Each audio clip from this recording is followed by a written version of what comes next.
for many Indians, the monsoon once meant childhood memories. Paper floats floating in rainwater, hot cups of tea, crispy pakoras, and the hope of an unexpected school holiday. But the arrival of the monsoon brings something very different, concern. At the center of that concern is a weather phenomenon called El Nino. Now, El Nino may sound like a distant scientific term, but its impact is felt much closer home, right in our kitchens, our electricity bills, and our monthly household budget. So what exactly is El Nino? It is a climate pattern that develops when the waters of the Central and Eastern Pacific Ocean become warmer than normal. These warmer ocean temperatures disrupt global weather systems, including the Indian monsoon. Historically, El Nino has been associated with weaker and delayed monsoon rains in India. This year, weather agencies around the world are warning that El Nino conditions are strengthening. At the same time, India is already facing rainfall deficits in several regions and an intense heat wave. The biggest impact is likely to be on food prices. A weak monsoon affects agricultural production because nearly half of India's farmland still depends on rainfall. When rains are delayed or insufficient, farmers struggle to sow crops on time, yields decline, and the supply of food becomes tighter. The result, high prices for everyday essentials. Vegetables such as tomatoes, onions, chilies, and cabbages are already becoming more expensive. Fruits, edible oils, pulses, and other food items could also see prices increase in coming months. But food is only one concern. As temperatures rise during El Nino years, electricity demands also increases. More households use fan, coolers and air conditioners for longer periods, pushing up power consumption and electricity costs. Farmers, meanwhile, are forced to pump more groundwater to compensate for poor rainfall, increasing the demand on electricity, diesel. Lower farm incomes can reduce spending in rural areas, affecting businesses that depend on rural demand. Slower economic activity can eventually influence jobs, wages, and overall consumer spending. Even the Reserve Bank of India is keeping a close watch. Rising food prices and weather-related disruptions could push inflation higher, affecting borrowing costs and economic growth. The good news is that India is better prepared than it was a decade ago. Irrigation coverage has expanded, reservoir levels remain relatively healthy, and agricultural infrastructure has improved. But there are high chances as El Nino strengthens, becomes stronger, the purses will be affected. I'm being joined at this point by Sunil Dhaya, who's a founder and lead advisor, Enviro Catalyst. Thank you very much. Good evening. Mr. Sunil Dhaya, break this down for us. What is India really looking at? You know, it's a given. We are already at deficit monsoon, El Nino. This is a super El Nino, a monster El Nino. There are different terms which are being used. Essentially, this is the strongest El Nino that has been formed since the time we have seen El Ninos, at least the last 4 El Ninos, if you look at it. What does this mean? What is India really looking at? Thanks, Neha. I think you have really beautifully summarized what El Nino is and how does that impact our household budget, not just from the food produces, but also from the electricity price.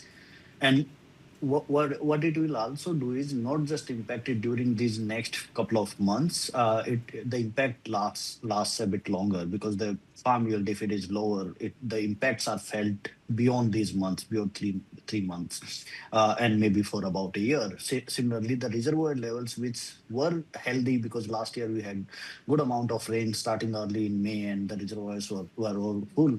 Now those reservoirs are getting empty. The monsoon is delayed. We have a deficit, and these reservoirs will not be replenished the way they were last year. What that means is that the hydro power generation capacity for the remaining year would be lower than anticipated. And looking at the kind of heat we have faced, one very anecdotal evidence which we can see through the data is last year, May, 2025 May, the power demand was obviously during the summer months it goes high, but there is a concept called whenever the power demand goes high, the regulatory authorities cap the price of electricity at 10 rupees. And that price capped was seen between 10 p.m. to 2 a.m. in the night. We had seen in May 2025 that the price was at the ceiling of 10 rupees. This May, that ceiling starts at 8 p.m., which means that the power demand is higher. The cost of power, which is procured by these discoms, is higher, and these costs will reflect in our electricity bills. And as I mentioned, it's not just right now; it will also be seen in the months to come.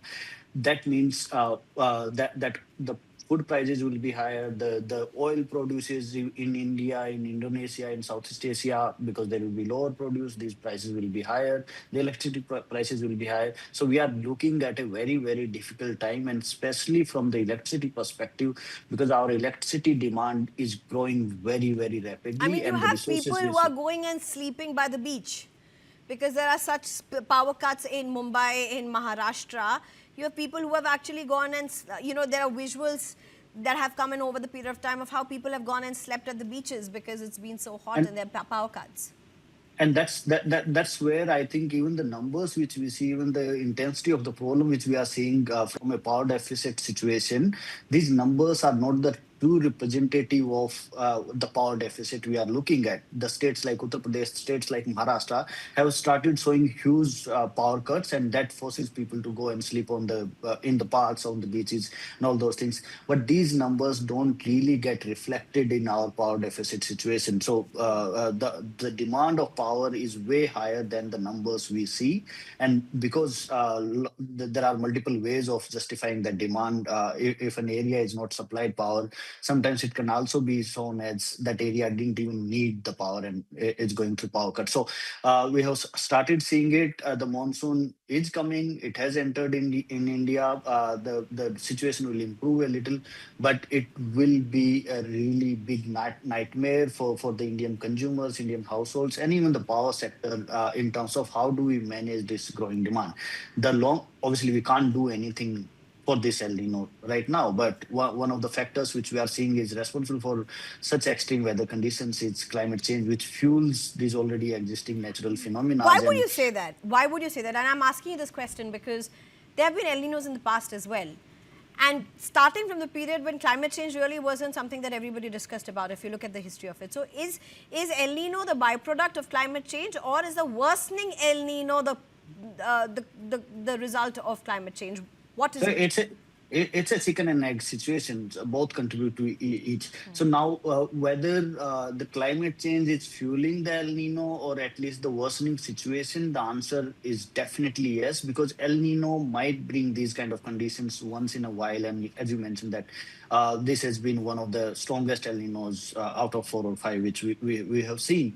But even despite the El Nino, the kind of temperatures we are facing, the rising temperatures we are facing every year, year by year, that increases our power demand. That affects our crop yield. That affects the way we live and breathe. And that's why whatever is happening, the kind of fossil fuel emissions or consumption we are doing, and the emissions which are increasing because of that, that definitely fuels the worsening situation. And that is why I say that there is very little which we can do, at least for this El Nino. But what we can do is, even despite the El Nino, next year we might not have El Nino Right, impacting us, but the temperatures are still rising. The urbanization, the way it is happening, is still trapping that heat and making cities hotter. The green cover is being lost, and all that will ultimately lead to whatever is happening right now at a bigger scale, that happening over a long time horizon, wherein the power demands will keep right, going up, the yield keeps going down, and that is right, why the only chance in the longer term we have is to kind of arrest that change and do our bit in right, controlling it. right. Thank you very much, Sunil Dhaya, for joining us. Thank you for breaking this down for us. Thank you. Well, shifting our focus, a major fire tragedy has claimed multiple lives in Uttar Pradesh's capital, Lucknow. At least 15 people are reportedly dead after a massive fire broke out in a shop located in Purnia area of Aliganj locality, triggering panic across the neighborhood. A coaching center was operating on the upper floors of the building, and several students were trapped inside. A thick smoke and flames rapidly engulfed the structure. In a desperate bid to escape, some people jumped from balconies and even the rooftop of the building. Local residents joined rescue efforts before fire brigade and police teams rushed to the spot and launched evacuation operations. Efforts were undertaken to bring the blaze under control and rescue those trapped inside. Chief Minister Yogi Adityanath took immediate cognizance of the incident and directed senior officials to reach the spot and personally monitor the rescue and relief operations. He also instructed authorities to ensure the injured received proper medical treatment. Prime Minister Narendra Modi has expressed grief over the loss of lives in the incident. In a message, the Prime Minister conveyed condolences to the bereaved families and wished a speedy recovery to those injured. The Prime Minister also announced ex gratia assistance from the Prime Minister's National Relief Fund. An amount of 2 lakh rupees will be provided to the next of kin of each deceased, while the injured will receive 50,000 rupees each. The cause of the fire is yet to be officially determined and further details are awaited.